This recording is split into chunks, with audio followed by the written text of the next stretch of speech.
क्या तुमने कभी नोटिस किया है कि ब्लू लॉक के सारे प्लेयर गोल करना चाहते हैं, लेकिन इन दोषी सिर्फ गोल नहीं करता, वो ओपोनेंट को मेंटली डिस्ट्रॉय करता है।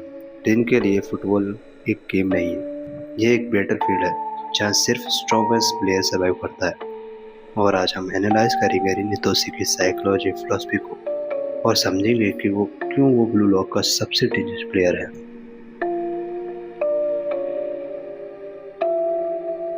ब्लू लॉक का मेन कॉन्सेप्ट है ईगो, लेकिन रिन का ईगो नॉर्मल कॉन्फिडेंस नहीं है। Listen up. I'm gonna crush you. Your little Japanese sightseeing trip is gonna turn traumatic. उसका ईगो हेट्रेड, ऑब्सेशन और परफेक्शनिस्ट से बना हुआ है। बचपन में रिन अपने बड़े भाई साई तोशी को आइडल मानता है। उसके लिए साई एक हीरो था, लेकिन जब साई ने उसको ड्रीम तोड़ दिया और उसे रिजेक्ट किया, तब रिन की पूरी पर्सनैलिटी चेंज हुई। उसने फुटबॉल को एंजॉय करना बंद कर दिया। अब फुटबॉल उसके लिए रेवेंज का टूल बन गया। साइकोलॉजी में एक कॉन्सेप्ट होता है इन्फीरियरिटी कॉम्प्लेक्स। जब कोई इंसान किसी को इतना सुपीरियर मानता है कि उसे बीट करना ही उसकी आइडेंटिटी हो जाती है। रेन एग्जैक्टली इसी ट्रैप में फंस गया है। उसकी पूरी सेल्फ ग्रोथ एक चीज पर डिपेंड करती है, क्या मैं साई से बेटर हूँ। इसी वजह से रेन हर चीज को कंपटीशन की तरह देखता है।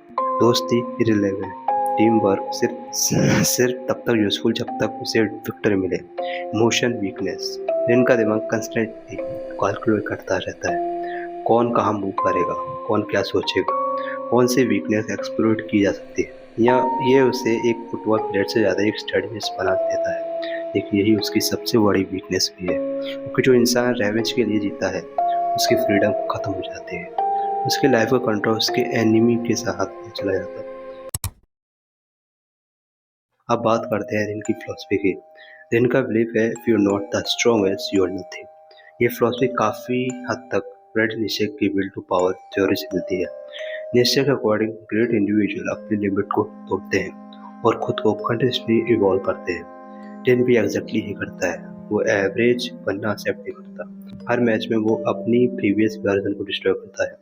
लेकिन एक इम्पोर्टेंट डिफरेंस है, एशिया का ओवर मैच का गोल सेल्फ मास्टरी होता है, जबकि रिन का गोल रेवेंज है। और रेवेंज बेस्ड ग्रोथ हमेशा टेम्पररी होती है, क्योंकि जब रेवेंज खत्म हो जाता है तो पर्पस भी खत्म हो जाता है। इसलिए ब्लू लॉक में रिन का बिगेस्ट चैलेंज अपोनेंट है। उसका बिगेस्ट चैलेंज खुद को ऑब्सेशन जो उसे कंट्रोल कर रही है।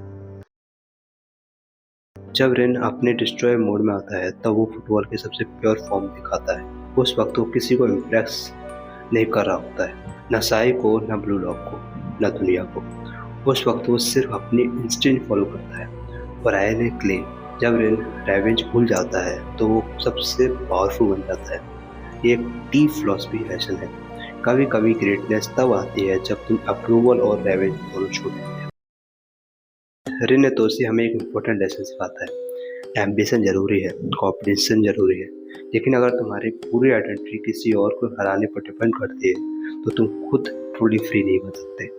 रियल विक्ट्री दूसरों को हराना नहीं, बल्कि खुद को लिमिटेशन को हराना है। और शायद इसी वजह से रिनी तोसी ब्लू लॉक का सबसे कॉम्प्लेक्स और डेंजरस कैरेक्टर है।